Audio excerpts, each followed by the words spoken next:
এই মুহূৰ্তত জনাই আছো এটা বিগ ব্ৰেকিং নিউজ শিলচৰৰ পৰা লখিমপুৰলৈ ড্ৰাগছ সৰবৰাহ কৰা তিনিজনক আটক নগাঁও আৰক্ষীৰ প্ৰায় 7 লাখ টকাৰ ব্ৰাউন সুগাৰ লৈ শিলচৰৰ পৰা লখিমপুৰলৈ গৈ থকা অৱস্থাত নগাঁৱৰ এখন ধাবাত আৰক্ষীয়ে গ্ৰেপ্তাৰ কৰে তিনি সৰবৰাহকাৰীক খাদিজা বেগম আশৰাফুল ইছলাম ৰফিকুল ইছলামে এখন বাহনত ড্ৰাগছ সৰবৰাহ কৰাৰ সময়তে নগাঁও আৰক্ষীয়ে খাদিজা বেগমক তালাচী চলাই উক্ত বৃহৎ পৰিমাণৰ ড্ৰাগছসমূহ জব্দ কৰাৰ লগতে তিনিওজনকে গ্ৰেপ্তাৰ কৰে বৰ্তমান তিনিওটা ড্ৰাগছ সৰবৰাহকাৰী নগাঁও সদৰ আৰক্ষীৰ আলহী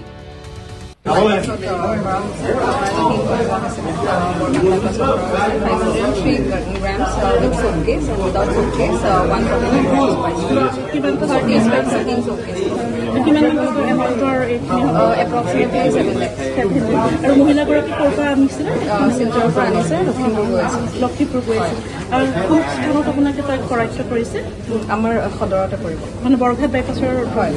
আৰু কি নাম মহিলাগৰাকী খাদিজা বেগম অকলে এগৰাকী আছে নাই আৰু দুজন আছিলে তেওঁলোক আটক কৰিছে নেকি হয় হয় তিনিজনক আটক কৰিছে তিনিজনৰ নামটো এবাৰ পাই দিম আশৰাফুল ইছলাম আৰু ৰফিকুল ইছলাম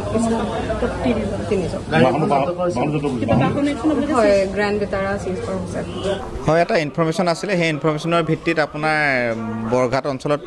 তালাচী চলোৱা হ'ল আৰু তাতে এখন জ্ঞান ভিতৰৰ পৰা তিনিজন মানুহ কৰায়ত্ব কৰা হৈছে এগৰাকী মহিলা আছিলে আৰু মহিলাগৰাকীৰ পৰা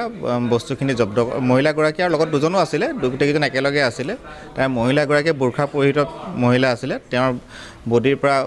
13 বক্স জব্দ কৰা হৈছে তেওঁলোক শিলচৰৰ পৰা লখিমপুৰ গৈ আছিলে হয় দুজন ব্যক্তি আছিলে আৰু কৰা হৈছে আশৰাফুল আৰু এজন নাম আছিলে মহিলাগৰাকী মই খালেদানে কিবা তেনেকুৱা নাম আছে এতিয়া সদৰ থানালৈ অনা হ'ল আৰোহী আছিলে তাৰে এগৰাকী মহিলা আছিলে আৰু মহিলাগৰাকী বুৰ্খা পিন্ধা পৰিহিত মহিলা এগৰাকী আছিলে তেওঁৰ বডি চাৰ্চ কৰোঁতে উইথ মানে তেওঁৰ বডিৰ পৰা টোটেল 13 বক্স হিৰোইন জব্দ কৰা হৈছে তিনিজন আছিলে দুজন পুৰুষ আৰু এগৰাকী মহিলা দেহৰ কলো তেওঁলোকৰ খবৰৰ ভিতৰত শিলচৰৰ পৰা অহা বুলি জানিব পৰা গৈছে তদন্ত চলি আছে এইটো বিষয়ে শিলচৰৰ পৰা লখিমপুৰ হৈ যোৱা কথা আছিলে ইনফৰমেশ্যন এতিয়া হেৰি কৰি থকা হৈছে আমাৰ তদন্ত চলি আছে চাবোনৰ বাকচ বনাইছে 13 বক্স আছিলে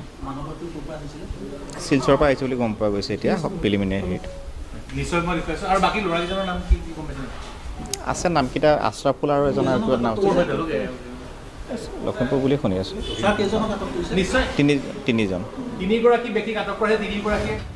নগাঁৱৰ পৰা বিভূতি বৰাৰ প্ৰতিবেদন সুহানা লাইভ।